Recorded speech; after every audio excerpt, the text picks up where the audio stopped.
Ta-da! Hey, Dorothy's like, when is that gonna end? no, I loved it. It was good to see. So I just want to welcome everyone. It's Inside Leader's Head once again on a Monday at 11 a.m. We changed it to accommodate our viewers and guests across the pond, as they say, Thank because you. they're my glasses always mess up because they're you're 5 hours ahead now. No, 6 hours ahead, Yeah, something like and that. then it's the summer or the I don't understand. Do you not do daylight savings time like we do or something? For some Yeah, reason, it's we do, but it's different. okay. Yeah, I because don't know. There's like a month where we're There's not. some, It's different time. Yeah, yeah. yeah. Anyway, I would like to introduce my guest. So I start out basically the way the show does is we talk to leaders, we talk about how they discovered their passions and purpose, how they're living in them today, and all that kind of stuff. And I just start off. My main thing is right now where I introduce why I wanted you on the show, and then I'm just kind of the curator and lead you through and understand you're gonna do a new poem. Yes. Anyway, so the reason I wanted Dorothy on the show, so this I practice. Let's see if I get it right. So this is Dorothy Oger. Oh, yes, beautiful. Close. Thank you. Okay. Oger, perfect. All right. Good. And what doesn't she do? So Oh, she's a consultant. She helps build teams, build relationships, build community. She's a poet. She's a TEDx speaker. She's done a great poem. She's gonna do a poem for us today. So that's a great treat. But she did this one. It's not the same poem, right? There's a no, it's poem not you the did same TEDx. poem. It's Oh, not a okay, new cool. poem, but it's not the same poem. Okay. Yeah, so she did this one. It's been translated 70 languages. She does whole like I don't know if I'd call them seminars, but it starts with poetry and creativity and all. It's just awesome. She plays instruments. I'm learning she's, too. she's in a band. Yes. I don't know what we call the music though, because it's what is your instrument now? There in the background, it's a ukulele. Yeah, ukulele. So Yeah, she's yeah. working on the And ukulele. I So recently she's gonna started be the learning the Belgium. piano. So She's gonna be like the female Belgium Tiny Tim. No, just kidding. I don't know if you know that, but anyway. So anyways, the reason I went on her show is she just helps passion. She I saw her on a friend's podcast, but I can't remember who now. And then she was gracious enough to like connect with me, and then we did a Zoom, and we'll be doing Zooms regularly in the future. And just as I got to talk to her, this woman's awesome. Yeah, she's kind of using creativity like I always wanted to in my life, and I'm working on it now. Um, which people laugh because my post today was, "Hey, I started a corporate consulting job today." But that's to pay the bills, and I'll still work on my other yeah, stuff on the yeah. side. Anyway, this is Dorothy, and we're going to talk about how she discovered her passions and purpose and how she lives them. And of all of my guests, I can easily say this. Sometimes it's like maybe this isn't totally true, but for her, it's totally true. Every day, every way, she lives her passion in her life, and it's a beautiful thing. And I aspire to be it. You're my creativity, live your life like you want it hero. So not to put Wow. any pressure on you, but just a tiny bit. just a tiny bit, yeah. So anyway, so why don't you just go a little bit about your background and how you discovered poetry and the ukulele and your passions and your purpose and what you're all about. Wow. I Oh know, simple yeah. question. Another And simple you have 30 question. seconds. Go. And oh my God. Hmm. Yeah. So yes, you said a lot of things already, but I'm a poet since I was 7 years old. So that has been an important element in my life, and that's why I'm calling myself a poet as well. And so creativity has been a part of my life all the time as well. I live in Brussels, Belgium. So I'm a trilingual person. I speak French. I was educated in French, but my mother's tongue is Flemish, and so I speak Flemish regularly and English and so on. So yeah. So that's I try to write in at least two languages, sometimes three. Um, I'm passionate about. Wait, can I go in there yet No, already? no, go ahead, go ahead. This show is organic. We do it with a natural Yeah. conversation. Just so people know, I give my guests a set of questions and what we're going to cover. Maybe. But if we hit the questions, I don't. Most of the time, I don't ask them specifically. It's just to kind of give you an idea Yeah. where we're going, and then if we're starting running out of time. Like, okay, how do you live it today, or whatever. But usually we just let it I'm flow.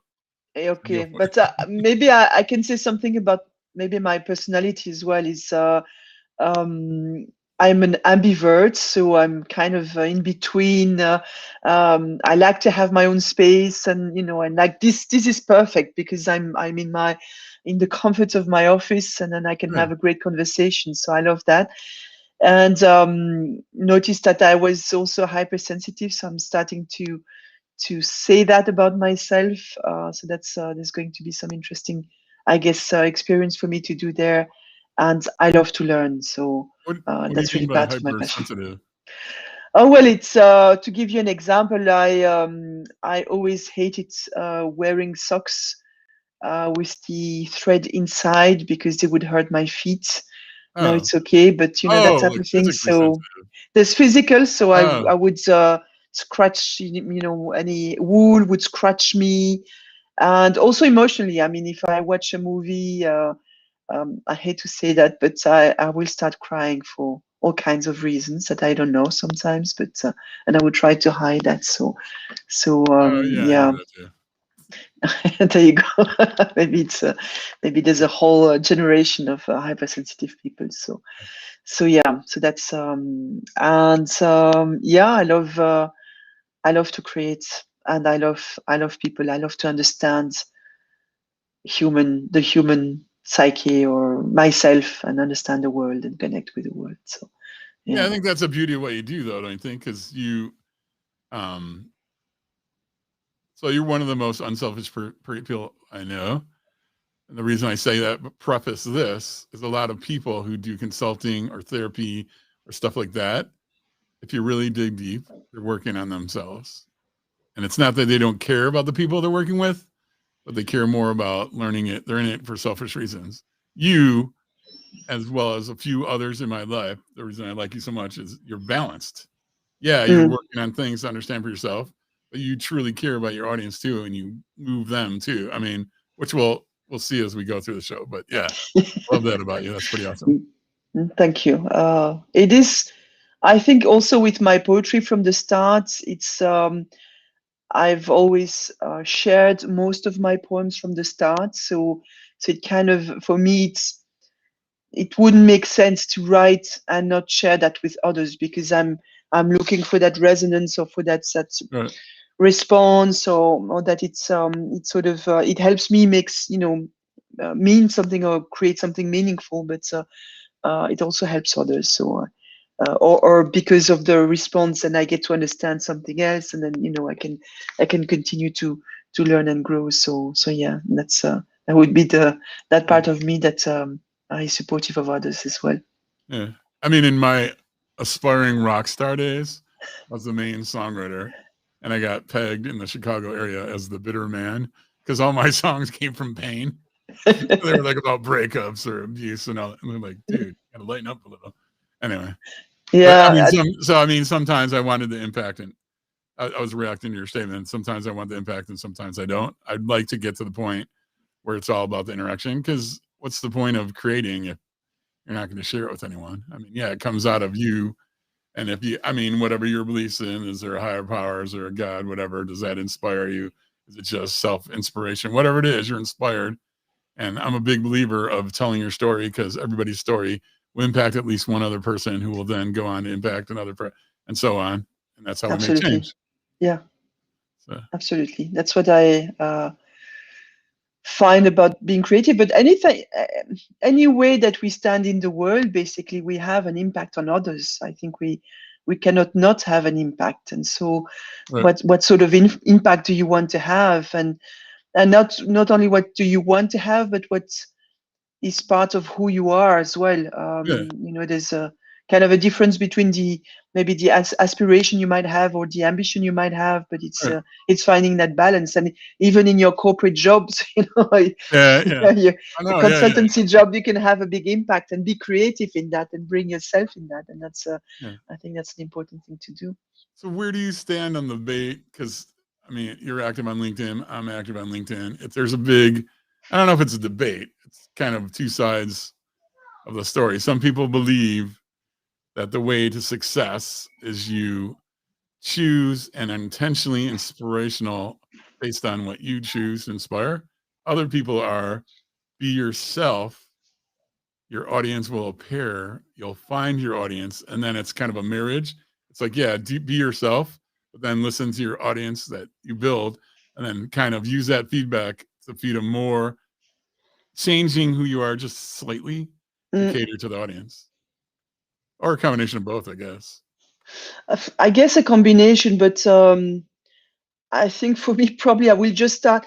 I see anything I do, I see it as overflow of something, or as a natural flow from something. So Yeah, that's kind of the things that I do is I will have an experience, I will see people having an experience, I will learn something, and from that I will have a process, and that process I will, it will find a form.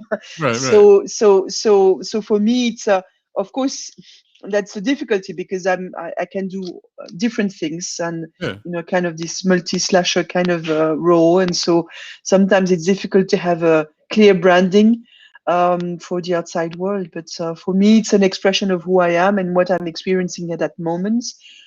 No, it doesn't mean that I'm expressing everything, right, because I find that if I were to be too personal in my biography, for instance, I can hear that doesn't, it falls flat. This it doesn't work because of me, right? If I work from that creative part, or it's a combination of me and a combination of what I sense from life, or whatever, if it's the universe or God or whatever you want to call it, but it's that combination that sort of has a resonance. right, So I'm not going to be the one who is going to share all of the biographical details, because it just doesn't work. It just right. is not meaningful. And at the same time, I want to be fully there as well. So, Oh yeah, so yeah, not yeah. not just a coach, or not just the Right. facilitator, or not just a professional role, but so it's a bit of a hard balance to find, I guess. Well, I think you made a very, very important distinction, which I actually didn't think about it until you said it. But I live that way, so that's why it resonated with me. But people think by when say people, you got to tell your story, you got to share yourself. They think 100%. It's like no, just like Dorothy just said, it's not all yourself. It's just being you, being natural, being authentic. It doesn't mean every thought you have, you go blah, or everything that's ever happened in your life, you go blah. I mean, if it's appropriate or it works to build the relationship, great. But if it's gonna set a Yeah, barrier, don't. But yeah, to be it's you, but you don't have to share everything. it has to do with that. It's being me or being you, but with an element of the universal in there. So it's Yeah, from the individual or the personal to the universal, to something that others can relate to, or they can resonate with, or they yeah, can do something with that. And yeah, in some cases, if some of the stuff I might tell you, they have no resonance with you, and that's perfectly all right and yeah, normal. yeah. Yeah, I mean, I want to be sympathetic and empathetic. Well, I'd rather be empathetic but sympathetic, but we're not going to go into the distinction. But sometimes when people share too much, I almost feel like I've been pooped on, and Mm, it doesn't build the relationship. It actually pushes me away. Not, I yeah, want to be there for them, but if they like just go, bleh, I'm like, well, golly gee, I'm a yeah, person too. I got to set some boundaries. I can yeah, come back later. yeah, yeah. Especially if you feel like maybe that doesn't give them a way to actually process, or to get to some insight or wisdom, and then Yeah, it's so that's for me, then you kind of have to step to the side and let them blurb in yeah, front of you, and then see what happens. yeah, But sometimes yeah, it just doesn't work. yeah. Well, like one of the most, I don't know, it was most painful, but it was a big learning experience I had when I lived in Seattle. I was really, really good friends with both the husband and the wife of this couple, and then they ended up getting divorced. And you will see the error in my ways pretty immediately. So the husband comes to me. I love the guy, but he's a little slimy. I don't know if you've ever seen Shampoo, but he's like Warren Beatty in Shampoo. He was a Okay. hairdresser, and fooled around with a lot of women. Anyway, he goes, Mark, I would like you to, I won't use her name. Let's call her Mary. That wasn't her name though. I'd like you to serve Mary her divorce papers. I'm like, what? He goes, well, think about it. You're one of her best friends. It'll be good for her. You'll be there to support her and stuff. And so he talked me into it. Worst mistake in my life. I'm not friends with either of them now. Yeah. But yeah, because she is, even though she loves me and I love her, she always associated me with that event. I'm like, that was so stupid. I should have let him do that, hire a server, however. I don't know how divorce works. I never been divorced. Yeah. But let him do that, and then I could have been there for both. Anyway. Yeah, and so that's what I learned was that just what we just said. You don't have to do everything to everybody, and don't allow people to abuse you, use you. It's absolutely. I mean, and that's about boundaries in a way. You know, it's like it's role to do that. And oops. Boundaries is such a tricky thing. I mean, I'm not good at it either. I'm trying.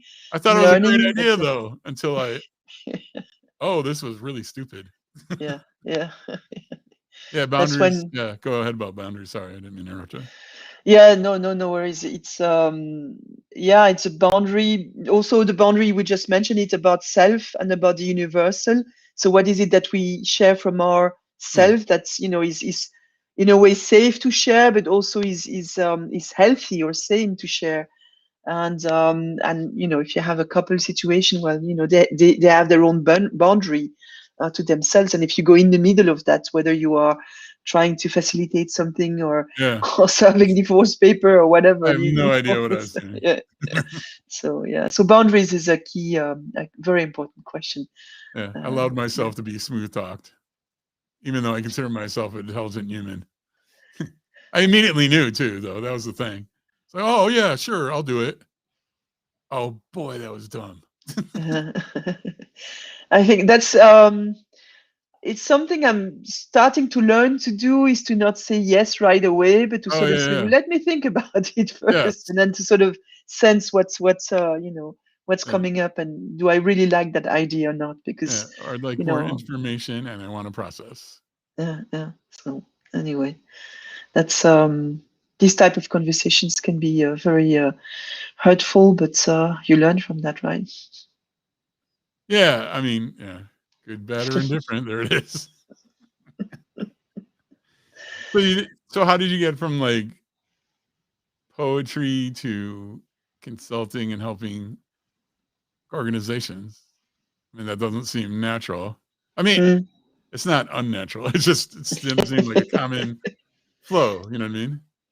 It's usually people like, oh, I'm going to go corporate. Blah, blah, blah, blah, blah. Oh, now I'm going to help people because I learned stuff in my relationship with corporate. Yeah. But you kind of integrate your poetry and your creativity right into the consulting, which is awesome. Yeah, I mean, it took a while to get there because I was when I started writing very young, I never thought that writing would be a career in itself. I never did not think about it as a career. So it's not like I was rejecting it or anything like that. Just didn't come in me to approach that as a career, even though I would sometimes imagine having interviews, you know, after having written a successful novel or something like that. Oh, there you go. Anyway, that was that's still an aspiration for later, I guess. So there you go. So so I never had that idea in mind, but from the start I've been good with learning, good with communicating or writing or sharing. I have some practical sense as well. So I developed some competencies. So naturally I wanted to, because also of the languages, I started working in a public relations agency and that type of things. And from then on, I started becoming more of a consultant, coach, and trainer, and because that's communication and learning and teaching was something that I was always doing. If you ask my brother and sister, I was constantly teaching them. They didn't like it, but Sister Dorothy, she's always teaching me a lesson. Here she is again, moralizing. There you go. Yeah, siblings gotta love them. Or do you? No, I love all three of them. They're all different too. It's pretty amazing. Yeah. So I started as I was, becoming more experienced and seasoned in training and coaching. And I started also when I was doing when I started becoming a trainer and coach. I realized coaching was really something I really enjoyed doing. Hmm. And so I started following some training, like NLP training in Santa Cruz and Constellation. So I continued to educate myself, and I had a blast really about that. And I then I also reconnected with writing then, and with writing poems, which I then shared, and they got good resonance and good Yeah. response. And little by little, I started sharing them at my workshops as well. So like if we have a team building day, at the end of the day, I will capture some of the essence and the energy of what was happening then, and Yeah. some of the wisdom and insight, and I would transform that into a poem, which I That's would awesome. share with the group, and they enjoyed that. They were impressed by that, so I continued doing it. So I mean, I love TEDx, but I know nothing about how you become a speaker because I never really looked into that. So how did that go from the poetry, the consulting, the PR, and all that stuff, and then you got to share your poem in a very powerful moment on TEDx? Mm, How did yeah. that happen? Well, it starts with a tragic moment. This poem was written after the terrorist attacks in Brussels in 2016, Mhm. and a friend of mine was killed in the bombs in, Sorry to hear that. in the Sorry for metro the loss. station. And so I wrote this poem the next morning because I really had to do something with all these emotions I was feeling. Mhm. And once I written it, and it started becoming translated by Internote, so as you said, it was in 70 languages. It started with English and Finnish and Italian, and Yeah. people started translating it and sharing it. And there was this kind of and because of my network of NLP trainers, and so they, I was looking at how can I further support that poem. How can I allow it to travel around? How can I make it really something that people can find everywhere, and that can help them, because that really Right. was helping a lot of people. And so that's how I came to contact a friend who, I think she came with the idea of doing it at Dextalk, which is something I had thought of before, but never Right. thought again that I would be doing. Right. Right. So she sort of gave me some pointers about how to get to do that, and so I followed her pointers, and in that sense, I first did a open mic of 3 minutes, so a pitch, which was really cool, because the organization was at the Saxon University in the Netherlands. They Mhm. also provided coach for the speakers, and so I really had a great experience preparing for all that, and learning all that aspect of speaking, and being on stage, and these things. So that's how I got to be a real speaker for the first time for a lot of people, Oh, cool. So because yeah, you instigate through the help of a friend. yeah. You instigated. Okay, cool. And then that poem, I understand, has evolved. So what started was seated in the terrorist attack in Brussels, and you said now it's transformed to something else.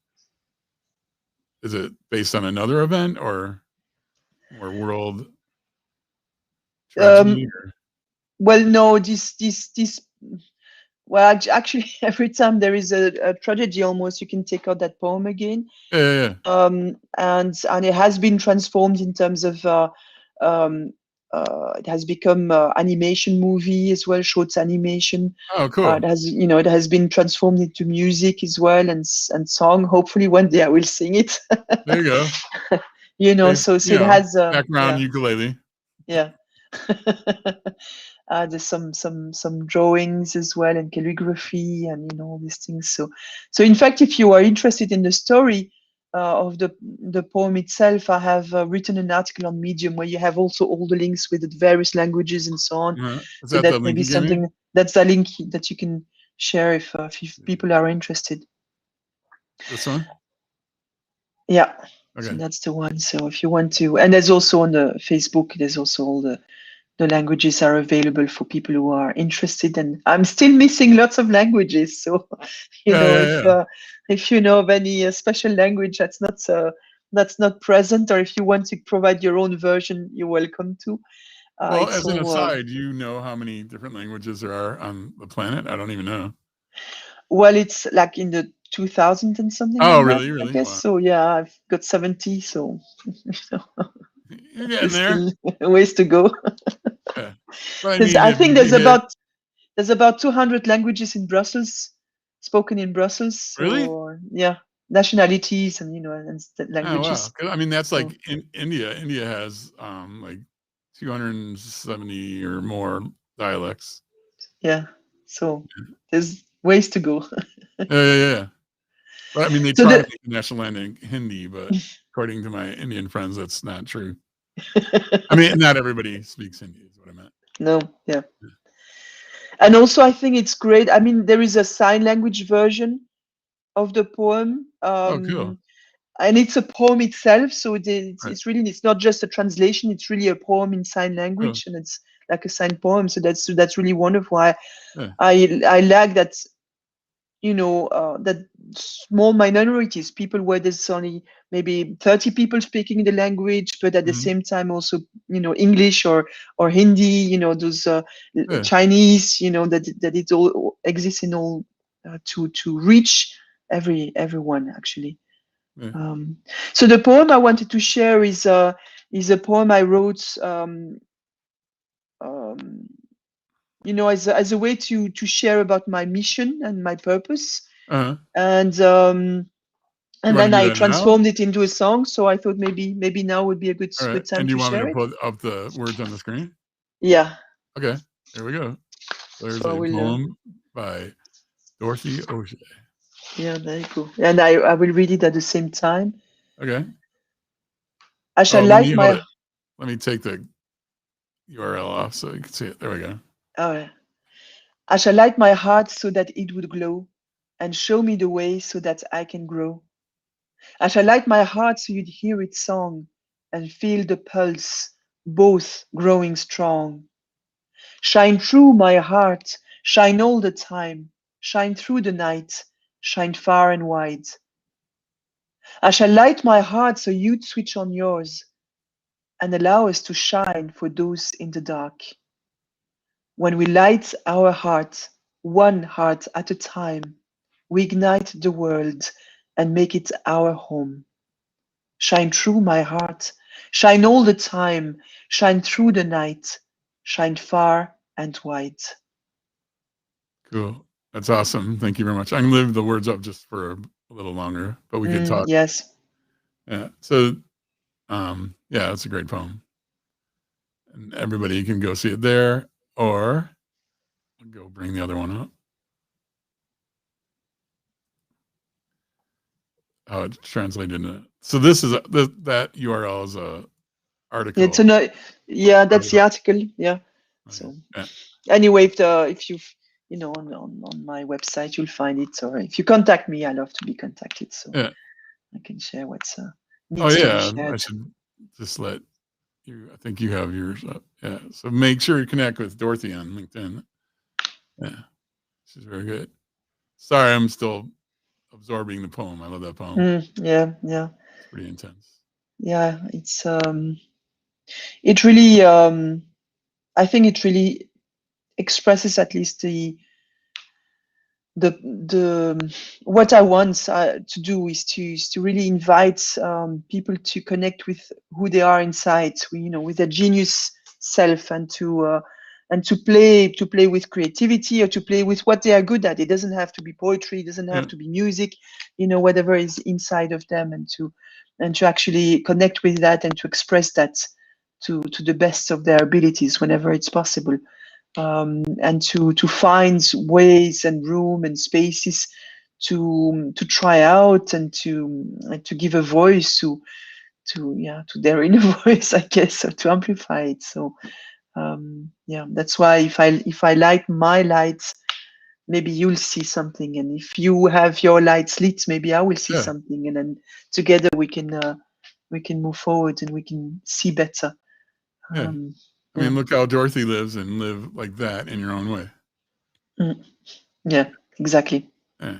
I mean, a lot of times, I mean, I'm a creative, but I'm also an engineer and program manager, project manager. So I have the technical side too. But I think a lot of times when we say creativity, people automatically think of music, film, poetry, writing, book, and all that. That's not true. Creativity comes elsewhere. I mean, Einstein was creative. And then, people are going, well, his stuff's being challenged now. It's like, yeah, he did it like decades and decades ago. That's how science. Yeah. Anyway, that cracks me up a little, because people, being a scientist on one side of me, people think science is absolute. It's not absolute. We come up with models and theories, and we use them as long as they serve us. And guess what? Most models and theories are used. They're used to advance our knowledge so we can get more data, so that we can then change our models and theories. And that's the way it goes. There are almost no absolutes in the universe. Anyway, Absolutely. it always gets me crazy. It's like, no, that's a theory. That's not bad. And by the way, I don't mean theory in a negative way. Theories and models are how we advance humankind, but they change. And guess what? EMC squared got us where we are today. And so guess what? We might know more, and we'll tweak it a little. Doesn't mean Einstein was wrong. That was a theory, a model. We used it. We got better. Yay for Einstein. I mean, EOC Studios. Oh, that's not up anymore. That stands for Einstein's of Creativity Studios. Still love Einstein. And it's based on a quote he didn't even make. I got kind of upset. I just learned.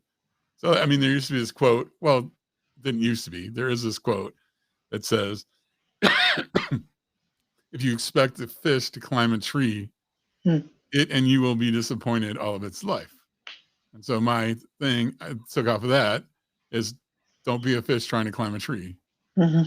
So, yeah, be yourself, and creative comes in many pockets. And so that's the main reason it's called Einstein's of Creativity. I do focus on music, film, and writing, but it's based on Einstein being creative. Anyway.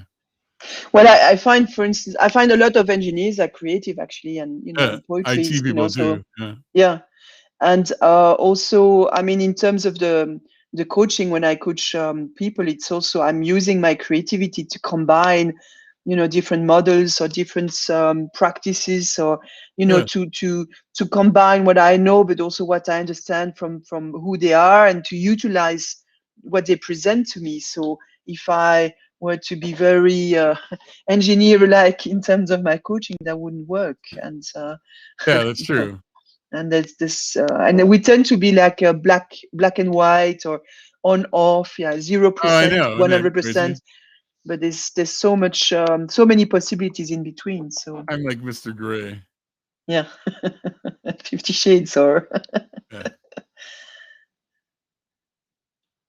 That's cool. Yeah. I was just trying to find.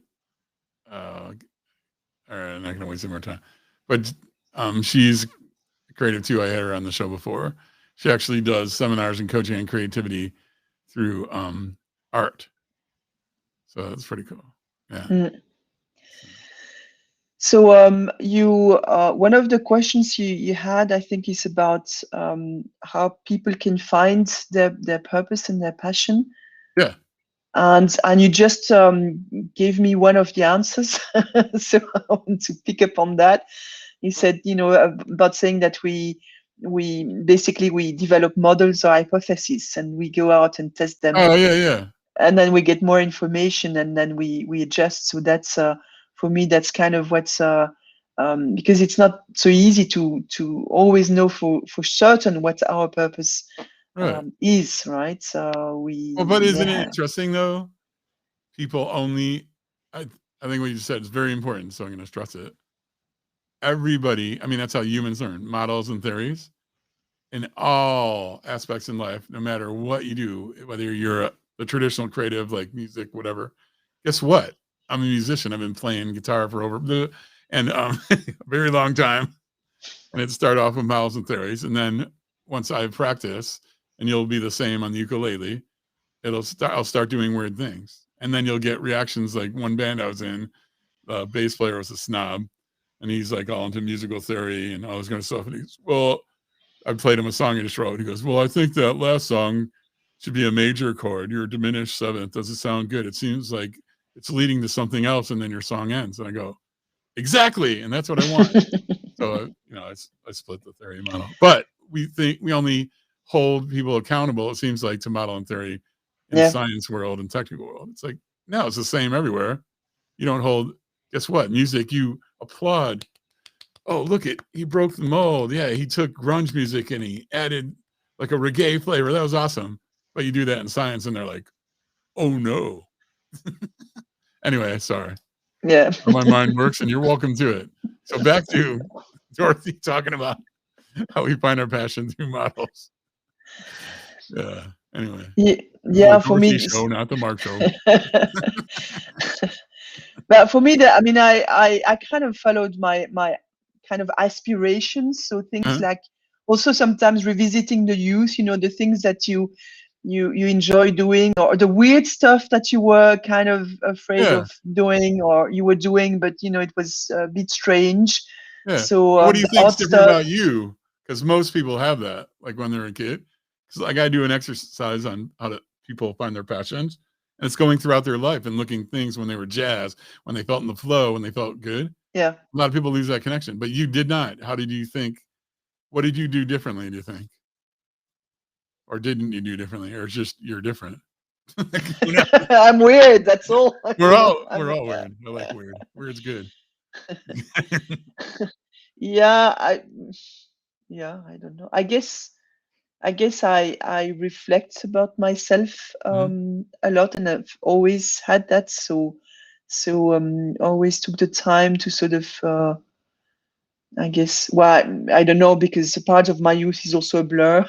Right. It's kind of but like looking at what are the things that I enjoy doing, and I've found out through experience that if I do something that I'm really not aligned with, I just hate going there. And so I had a job for 2 months, and the first month already I was saying, well, I'm having these heavy feet, so I really don't want to continue, but let's make some changes, see what happens. And then after the second month, I said, no, I'm getting depressed, so we, both the employer and myself agreed that it was not a good match.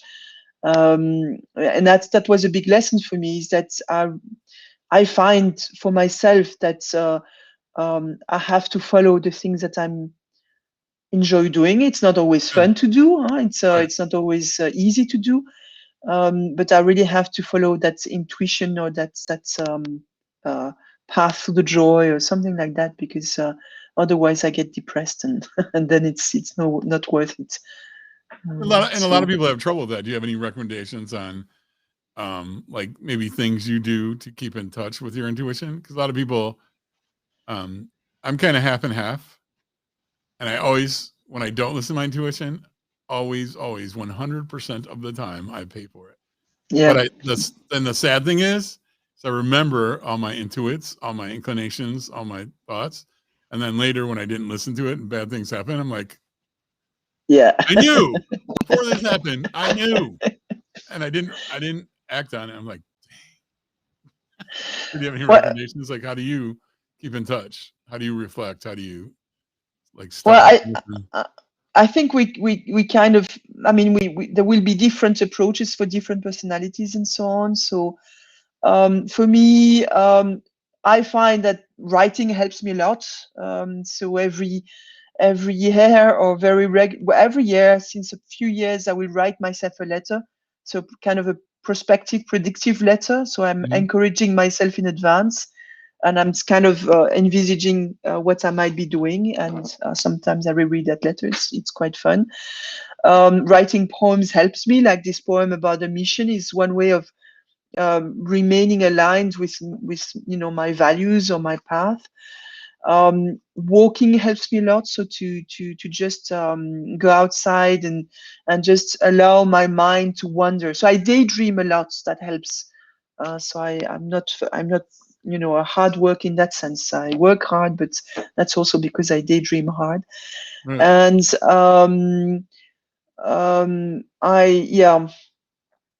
I reflect through. I will read. I will ask myself questions. So when I read something that's I find interesting, it's going to trigger me. I do mind maps as well. I enjoy silence, so I will often sit in silence, and from that will come thoughts and will come reflection. Um, yeah, and having conversations with other people, deep conversations, help. So I find that there's different. It's kind of the way to navigate the world. So what I ask myself from time to time is what is needed here, or what Right. is useful here, and then what is it that I can do. Because what is useful here is not necessarily what I can do and what I should be Right. Right. doing. Exactly. So having this type of mantras or questions help me. Sometimes having the models help me because I understand. For instance, if I tend to become to act more like a victim, I understand the model of the victim and the persecutor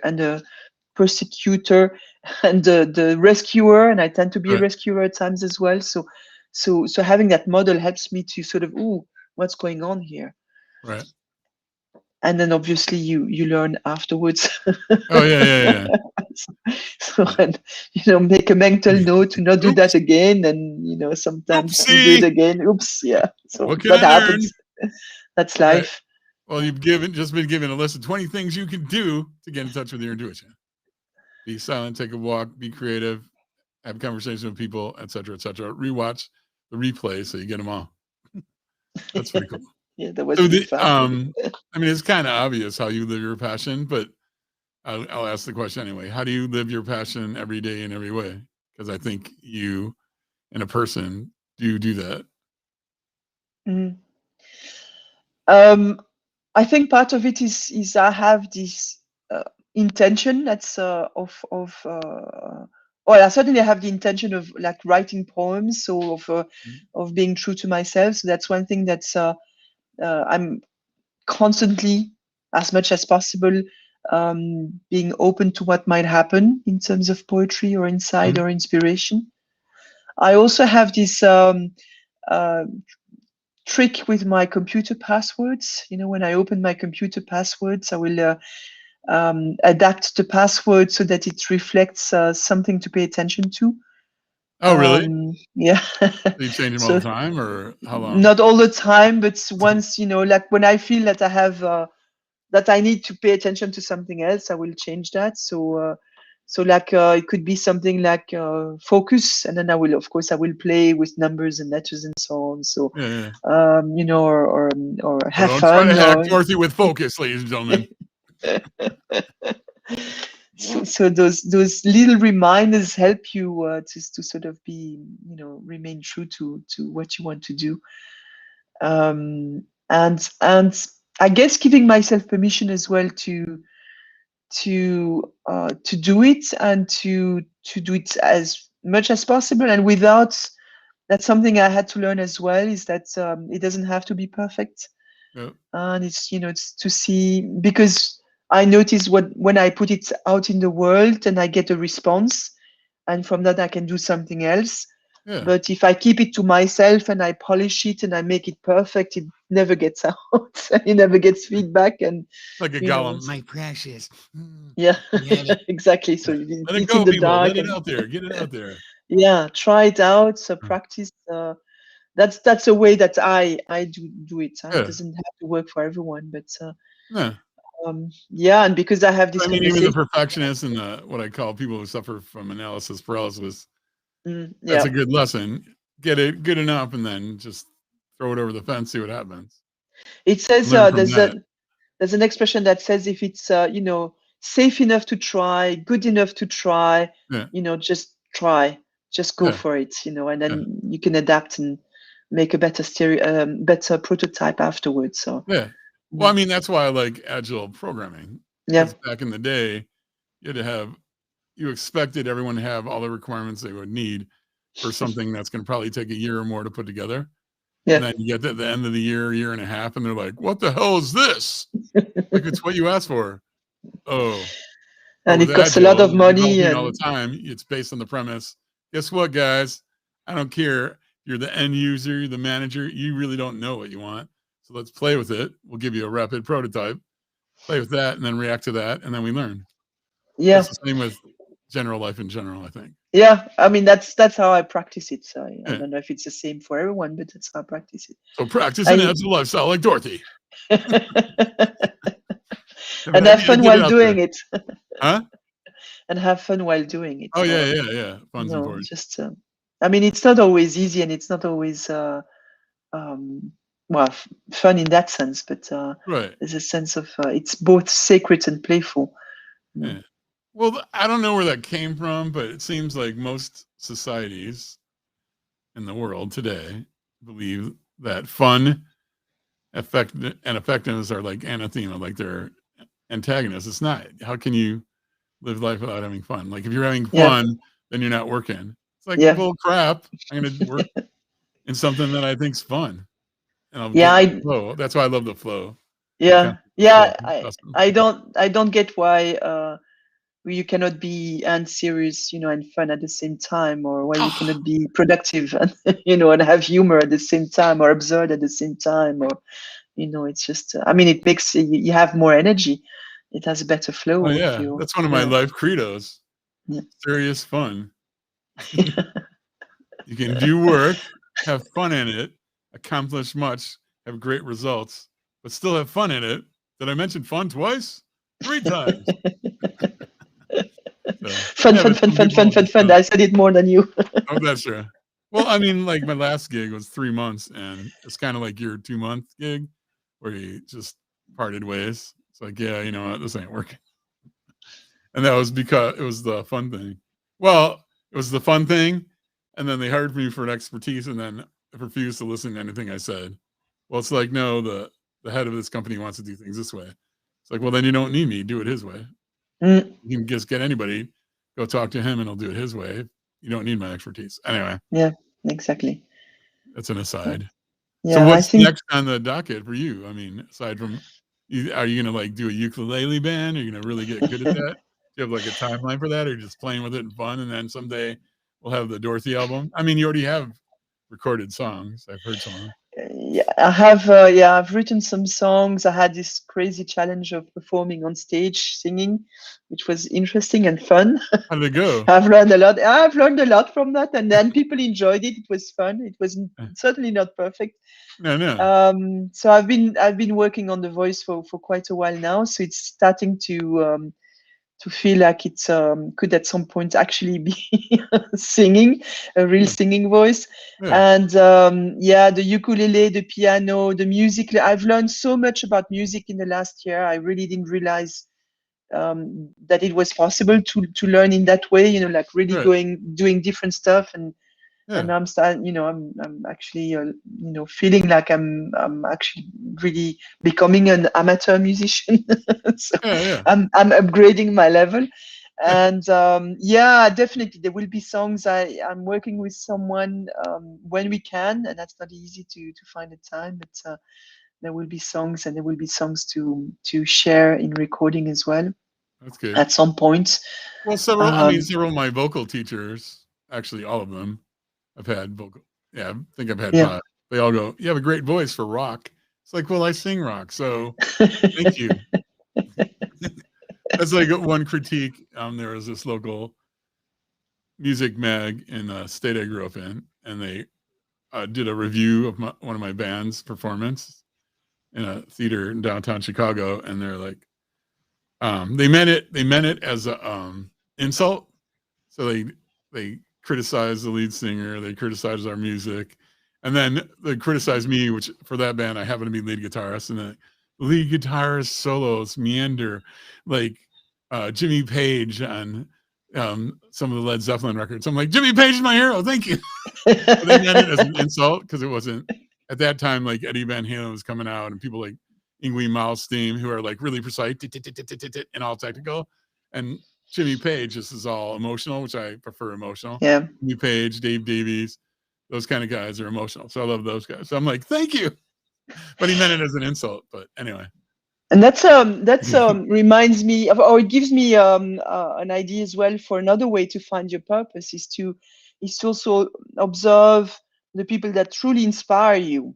Yeah, So not the people that you admire because you feel that they're doing some technical stuff or it's very right, clever or very good what they're doing, yeah, but the people that really touch you and that you are that inspire you, that you aspire to become maybe. And so it's yeah, to observe them and watch them and maybe even in some ways imitate them and see what happens with that, because they might be doing something that you would that you could actually do as well, yeah, or in your own way, in your own time. yeah. I mean, like, for example, I love Dream Theater, but in order for me to play, I can play their songs. In order for me to do that, I have to like practice and get it precise, and they're very precise. And that's not enjoyable to me. I enjoy listening to them, and I'm like, that is awesome. Like almost every album, Yeah, there's I go, that is awesome. I try to play it, no fun. But yeah, put me on a like a Zeppelin song or just jamming with somebody in jazz or blues where I just do whatever I want. And it still sounds good because I have the technique and stuff, but yeah, it's more yeah, fun to me instead of yeah. the yeah. Find your register in a way, Yeah. Yeah. find the Yeah. the category of music, or Yeah. work that you like to do, Yeah. and So your everybody you style and admire is not necessarily gonna inspire you. And it's okay to admire people that don't inspire. Yeah, I like that. Well, I admire you and you also inspire me. So I don't know if I'm gonna do Ooh. poetry or anything, but I will definitely try Ah, to integrate my creativity into my coaching and my project and program management and that side because that's been my life split the whole time. Yeah, I've done acting, music, writing, film, all that on the side, and then the way I made money to pay for my life, yeah, which is why when in acting, I'm 1 year in acting, I made like $38,572 and some odd cents, which for most actors, that's like you were super successful because most actors don't make anything ever in their yeah, life acting. But I'm like, you know what? This is not my lifestyle because like if I want a pizza, I want a pizza. If I want to go to a nice restaurant, I go to a nice restaurant. If I want to go see a music show or something, like, which some people call concerts, if I want to go see a concert or a play, anyway. So yeah. I mean that's yeah. I mean that's I mean I'm in that sense. If you have to take care of your needs and of yeah, what so the level of style. Either you decide that you can live with level of style that's less comfortable than what you used to, yeah, or you have kids and they're going to university and that type of thing. So you have to find the right balance between doing your stuff and yeah, developing yourself and being supportive to the people in your in your band or in your family. yeah, yeah, yeah. True. So we're So at that point of the show that I call shameless self promotion. So you get to talk about anything you're excited about or want to promote or anything. It's your time, and then I'll close the show as I always do with an expression. right. I'd say, I'm preparing some poetry workshop. They're really fun. It's an insightful, so it's not the regular technique writing. Mhm. Actually, it's not a poetry workshop. I don't know how to call it, because we approach um, difficult topic or a complex topic like being weird, or having a or I for want to go to that one. yeah.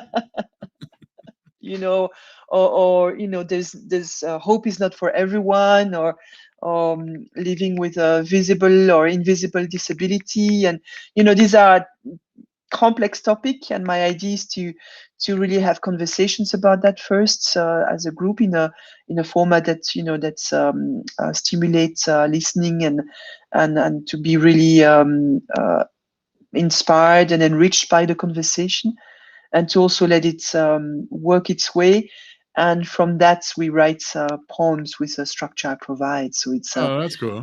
yeah. So it's a very Why don't you lead with whatever the subject is, and then have a common tagline to all of them, kind of like I did with Inside Leaders Heads, a Finding Your Yeah. Voice interview series. So you could call it a poetry in motion or a poetry, whatever you call it, workshop. Cool. You have the focus, and then you have it's a brand, and then you have the focus. Like, oh yeah, I'm interested in weird. Oh yeah, and it's one of those Dorothy Oger poetry in motion or whatever you call it. Oh, it sounds good. Yeah, I might if you I might take that on board. Well, I yeah, mean, I might take that not on board, but just let me know if you still do. I that mean, idea for me. I'll come to Poetry one in if I motion. can. Yes, you should. I mean, Yeah. definitely. So Yeah. the schedule is not announced yet, but they will be appearing It'll be here on and there it'll be on LinkedIn and on your on website. LinkedIn, on the website, on Eventbrite. So don't hesitate to follow, and please do connect. I love the conversations, and I love to discuss strategy and stuff like that. So I can use all the supports for doing more and more of that. Yeah. Also, if you're looking to introduce poetry, because that's I didn't say that, but I want to introduce poetry more and more in professional world on LinkedIn. Yeah. So follow me for that. Well, so many people misunderstand poetry too. Well, Mm. yeah. I mean, because they're like, it's this, that, or It's the a other thing. It's like, well, no, it doesn't have to be. Yeah, exactly. You don't have to make rhymes, and it doesn't have to be according to the old standards or whatever it is that you had to follow at school. But it can be Yeah. actually really enriching and fun and surprising. Yeah. And I'm glad like people. Do you watch America's Got Talent? Because Mhm. last year a poet won. Oh, right, cool. Yeah, and he was he the greatest poet? I mean, in my mind, he was a good, and it doesn't really matter. He struck a chord, like he could really touch your emotion, kind of like you do. And yeah, but it's just cool to see someone like that win. Yeah, and I mean, have a look at slam poetry. Do some TEDx, do slam poetry and so on, and that's really interesting and impactful and inspiring to see, because that's poetry like it is today. Oral, it's fun, it's exciting. It can be hard, it can be Yeah, poetic. All these things. So that yeah. gives you an idea as well of what is possible.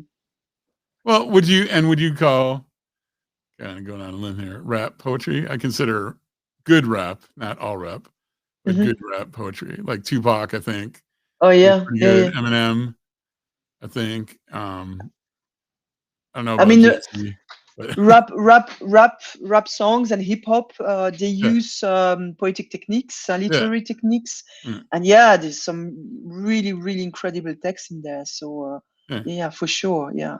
And anything could be poetry, really, but it's maybe for another Hey, time. nice songs and poetry. Some of them, but I mean, it's pretty interesting though when you ask people what they think about poetry. So some people are like into the like nursery rhymes. Well, every sentence has to rhyme. Like, well, that's absolutely not true. You heard of haiku? Okay, so there's haiku. I mean, there's all kinds of forms, and then like you said, free form and slam. I'm gonna check out slam. So, Yeah. so I Plenty of wanted. stuff, things to learn. Oh yeah. So I just want to thank you, but hang on for a second if you have time. But I always end my show with living your best life creates a better world for everyone. And as you experienced here, uh, Dorothy Oger is living her best life and she's creating a better world. So that's one of the reasons I love her stuff. I love her. She's awesome. Follow her, connect with her. Just go to one of her poetry things. We'll see what becomes of that and how she Hmm. markets that. Maybe she'll take my idea. I'm not invested in that. It's just something my brain works sometimes. Even though I'm an introvert, like I have an ADD. I have a lot of mental things. Anyway, like something will happen, and then sometimes I'm like, the internal dialogue is okay. Keep it in. Keep it in. It's not the time to come out. And then it'll just go. What have you ever thought about? Blah, blah, blah, blah, blah. So, anyways, I apologize. That happens sometimes. No worries. I know All that right. as well. All right. But thank you so much for being on the show. And then maybe when you get that series going, we'll have you on one of my other shows. You can talk about it. All right, cool. All right. So I'm going to say goodbye to everyone. Hang on. I'll talk to Thank you you in for a inviting me. second. Yeah. See you Bye bye, later. everyone.